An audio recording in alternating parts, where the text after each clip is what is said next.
Welcome to the Leadership Purpose with Dr. Robin podcast. I'm your host, Robin L. Owens, PhD, and this is where we dive in each week to give advice, tools, and tips for high-achieving, purpose-minded women who've written nonfiction books and want to amplify their message beyond the book.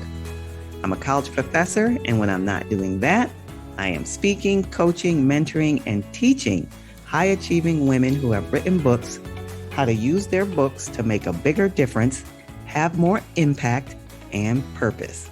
Okay, let's dive in. Hi, everyone. Welcome back to this special edition episode of the Leadership Purpose with Dr. Robin podcast. I'm so glad you're here and listening in. I really appreciate you. And especially today, because I'm bringing to you a recording of a live podcast interview in which I interviewed Mallika Chopra. And the theme of the podcast episode is Meaning and Purpose with Mallika Chopra. And in case you don't know who Mallika Chopra is, she is the CEO of Chopra Global, and she is the daughter of the well-known author Deepak Chopra. She is the author of many books, but in the one that we're talking about in this episode is Living with Intent, My Somewhat Messy Journey to Purpose, Peace, and Joy. In the book, Mallika shares insights she gained while seeking meaning and balance as a mom and an entrepreneur who felt she was overwhelmed by work, family, and too many responsibilities. And so this is a conversation we're also having at the time of this live podcast. Now, let me give you a little bit of context about where this was recorded. It was recorded during an event. You could think of it sort of like a mini conference in Los Angeles, sponsored by Mount St. Mary's University. And the folks at Mount St. Mary's University for the past several months did research on whatever area of life that impacts women and girls. And then they put the research together in a report. And you could read the report. I have the link in the show notes. But in this particular event, they revealed the findings of the report. And so in a room of about 500 women and some men. And so that's where the live episode was recorded with Mallika Chopra. And I'm bringing it here to you today. Whether you live in California or not, it impacts women. And I hope you will be encouraged and inspired by the interview. All right. So here's the interview, Meaning and Purpose with Mallika Chopra. And I'll come back in the end to say a few words before ending the episode today. And now let's welcome back Robin Owens for a live taping of her podcast, Leading with Purpose with Dr. Robin, with special guest Mallika Chopra, author and CEO of Chopra Global.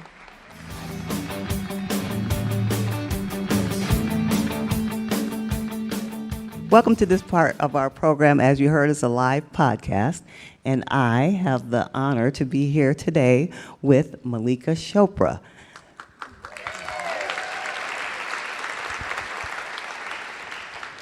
Mallika is the CEO of Chopra Global. She's an author and a TEDx speaker, and I'm so excited that she's here to join us. Let us welcome Mallika again. Thank you. All right, so we're just going to jump right into the conversation. Okay, Mallika, you've heard the findings of the report. We have some cause for inspiration because we're all here and we want to do the work. Yet we know there's work to be done. What's your response when you hear the findings of the report? So first, thank you for having me here, and thank you for all of you who are here. It wasn't an easy morning, I believe. I live 10 minutes away, but with the rain, the weather, the strike, there's a lot going on, and as usual, as women, we are managing a lot of it. So even for me to get here this morning, I'm the one who's expected to walk the dog, to make the breakfast, and I have a big talk, but that's how we function in many homes still. I read this report. You and I had chatted before, and I'll be honest, I find that data is incredibly helpful, incredibly critical to making decisions, but it's overwhelming too. And when I read this report and when we spoke and even hearing this morning, sometimes it just feels like too much. And when you mentioned self-care, that's a lot of the space that I work in. I don't get to take care of myself also to the extent that I often tell other people to do as well. So when we talk about meaning and purpose, for me, the way that I process that is, how can I find some meaning and purpose in my everyday life to make impact in the way that I can with the skill sets that I have and be part of the solution. And so I think, that was my general, to be honest, it's overwhelming. There have been improvements, but we're not even close to where, we all know we should be. And so, what I want to do is, inspire, hopefully with a little bit of a meditation that we'll do later on, is, to think about our personal impact that we can make, even if it's beginning in our family life, in our community life, and then going out from there. Yes, yes.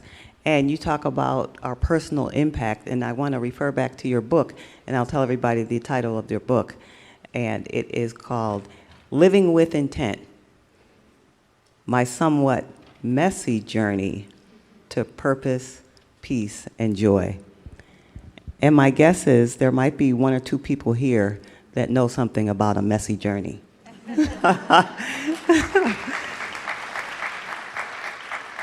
So let's hear a little bit, tell us a little bit about the premise of the book and how you came to write it in an effort to encourage and inspire people who are here today. Yes, so many of you may be familiar with my father, is the well-known author Deepak Chopra. In our tradition, we have a word, it's called dharma, and it means your purpose in life. And I'll be honest, my brother and I were always taught that you have a specific purpose, and I was like, I have no idea what my purpose is. And it became more of a stressful thing rather than something that kind of I was really empowered with. So living with intent is very much about the messy journey, because I wanted to share with people that we all are figuring it out as we go along. And there are practices we can do to help us in the moment and to think about what our intentions are. And for me, it does begin with intention. So there's a phrase in the Upanishads, one of our great texts, which says, "You are what your deepest desire is. As is your desire, so is your intention. As is your intention, so is your will," like what you're willing to do. "As is your will, so is your deed," so what you do every day. "And as is your deed, so is your destiny." And so for me, the process of taking it back to, okay, who am I? What do I want? How can I serve? On an everyday, almost micro-intent basis helped. And, I really spent a lot of time distinguishing between intentions which come from our soul, deep down inside of us, which are very different from goals, which are, come from our mind, are very tactical. We have a lot of goals, coming out of this report. I think it begins, though, with that intention, so that when we are performing action, we're doing it with a sense of purpose. Yes, yes.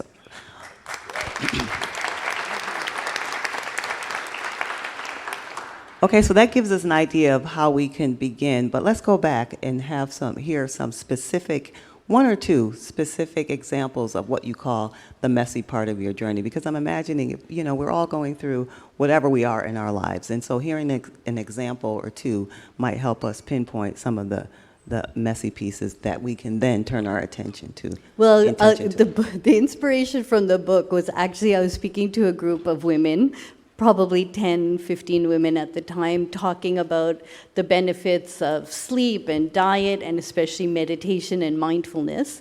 And while I was talking to this group, I was having a parallel conversation in my head, which was, why did I have that double macchiato and chocolate chip cookie before coming on stage, which is how I function. I need to pick up the dry cleaning, send that note to my investors, and oh my God, I forgot to send the permission slip for my daughter's field trip. And so I realized, like, oh my God, here I am speaking on stage, and I'm a mess, a complete mess. And so it really began with kind of one, being honest about where I was in my path. And then I actually went and spoke to great teachers, and I came up out of speaking to Eckhart Tolle, Andrew Weil, Marianne Williamson.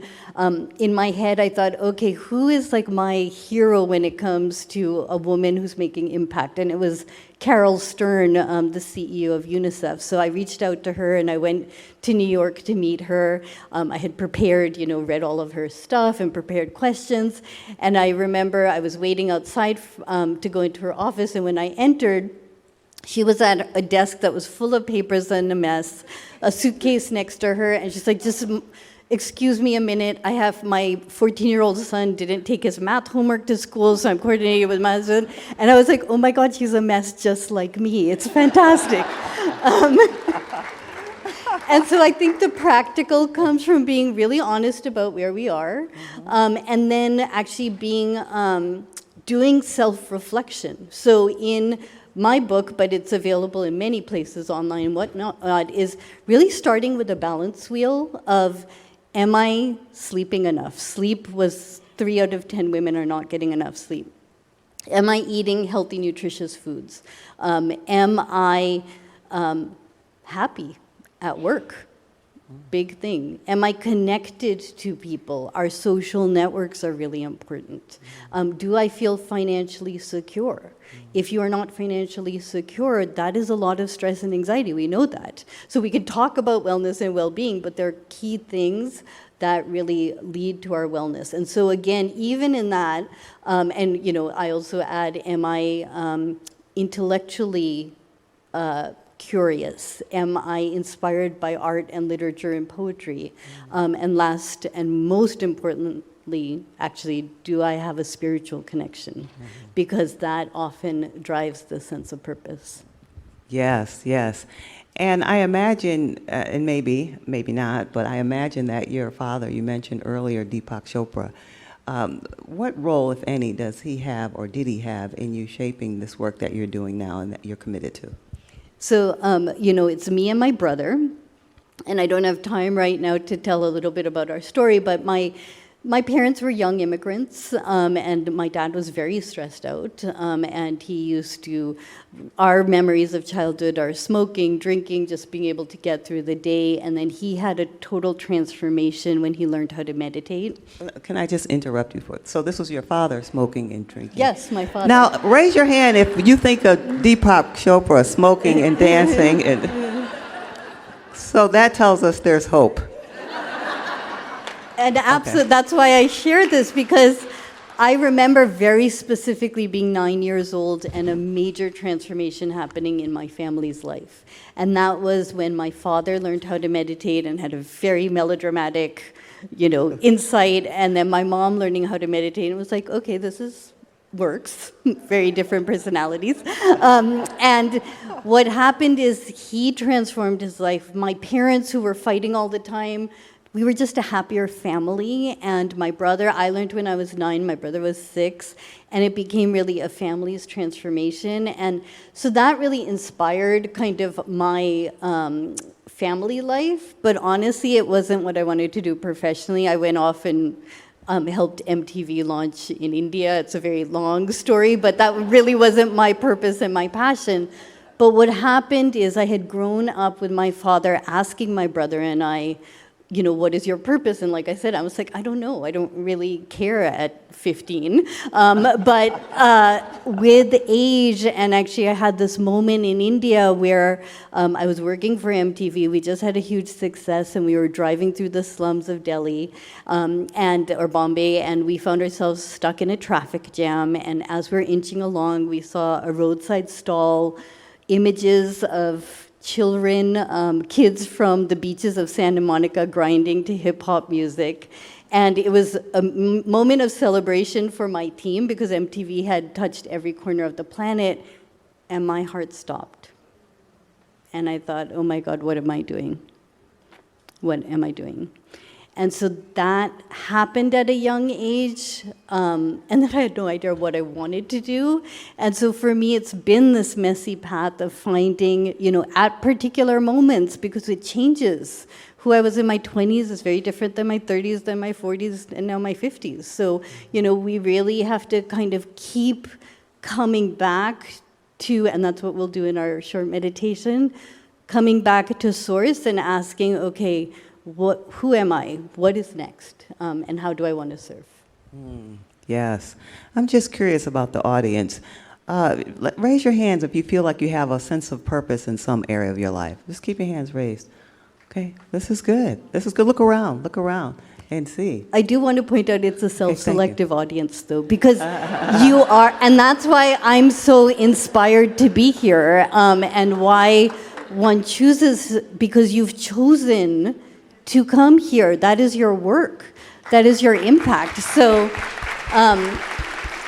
and I'd love to share, I did do a TEDx talk, and I referenced a conversation I had with Eckhart Tolle, where I told him, I was taught to have this sense of purpose, and I'm a soccer mom. Like, I drive my kids to school, and, I try to do things in between.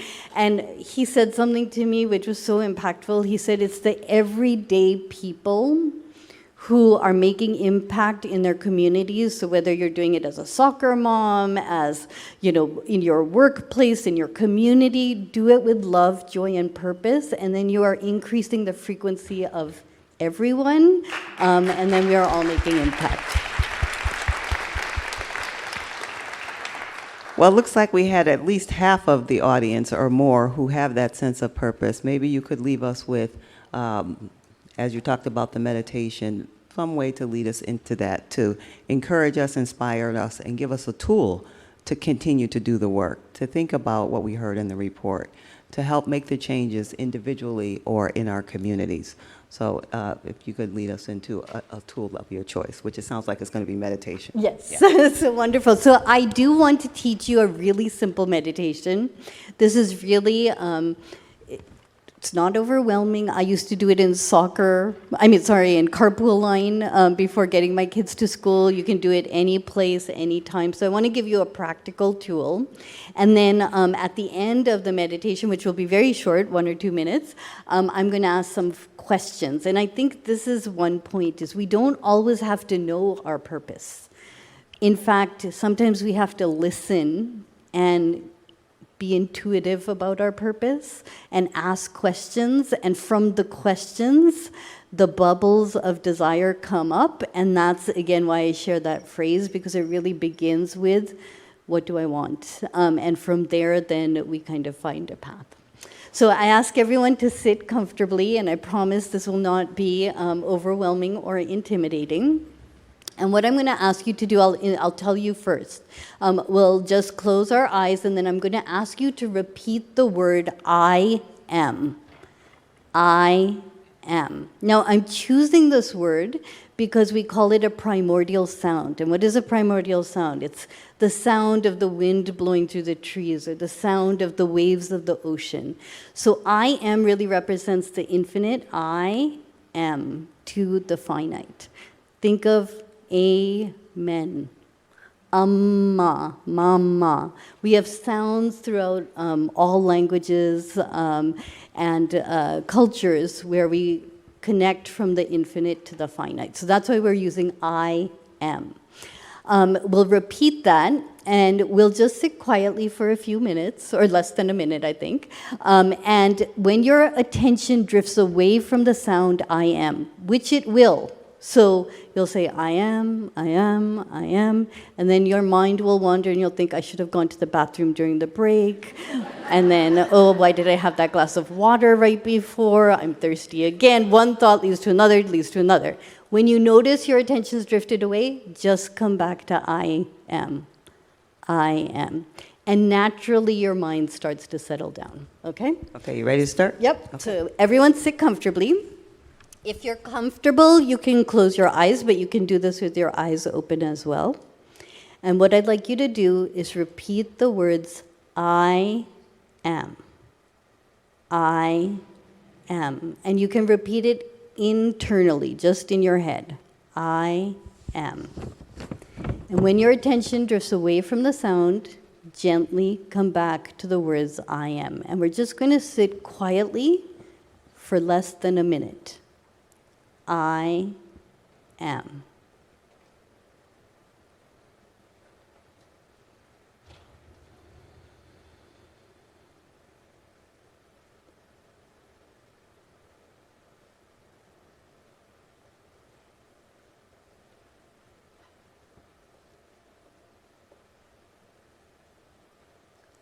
I am.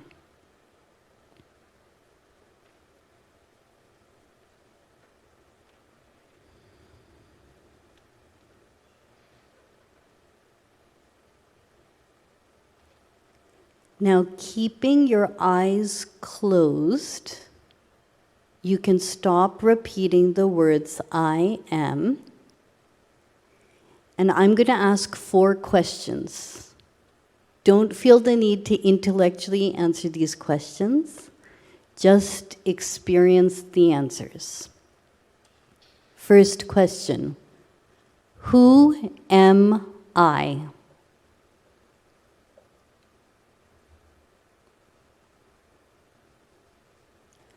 Who am I?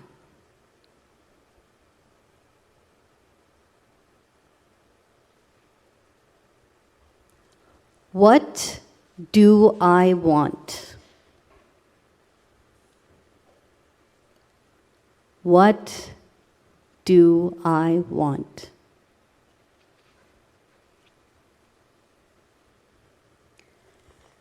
How can I serve? But let's begin with how can I serve myself?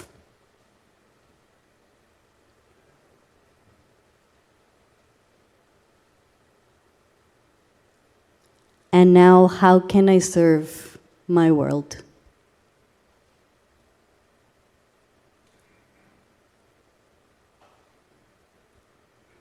And now bring your attention to your heart and take a deep breath in and out, and ask yourself, what am I grateful for today? What am I grateful for today?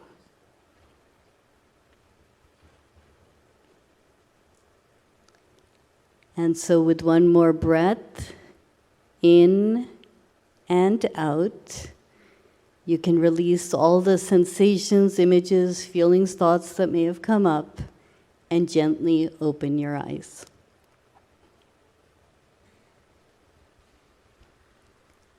Now that we're back, I'd like to hear 1 or 2 people just shout out something you're grateful for that came out in that last few seconds there. Go ahead.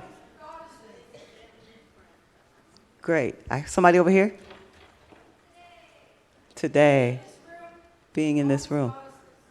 All these goddesses. Give yourselves a round of applause, everyone.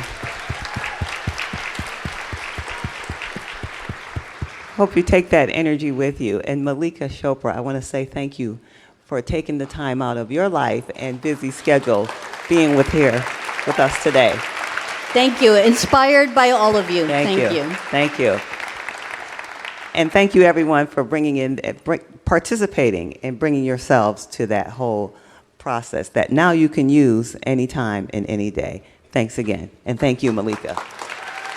We're going to go this way. Okay, everyone, I hope you enjoyed that interview with Mallika Chopra, and go ahead and check out the show notes, download that report that we made reference to, and you can also find out more about her and her work and her books, and we'll put her website in the show notes too. Okay, all right, thank you for joining us on this special edition episode of Leadership Purpose with Dr. Robin podcast. And until next time, this is Dr. Robin. Thank you for tuning in to this episode of the Leadership Purpose with Dr. Robin podcast. If you enjoyed it, head on over and rate and subscribe so you never miss an episode. New episodes drop every week, and I can't wait to hang out with you again soon. Meanwhile, this is Dr. Robin signing off. See you next time.